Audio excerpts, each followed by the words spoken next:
This fur creature is a falsifer, and his name is Curly. So guys, see that light dark face of Akai, like our series natin. And he uses that massive smell to mark his territory. Just like our wild goose, he's busy at night finding food, so their eyesight is excellent in the dark.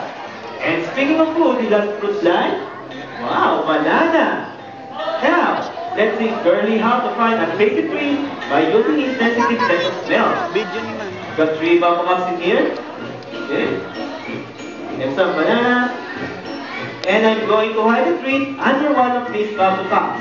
And his job is to sniff it out. Then, he will go into tell us that he found the banana by sniffing the bamboo cup by its bowl. Okay guys, buwan natin ha. Ayan. Curly, can you find the banana for us? Hi, Jen. Sniffing. Oh. Hi, Jen. Hey, he found it! Great job! Okay. But to make sure, let's try it one more time. But now, I need your participation.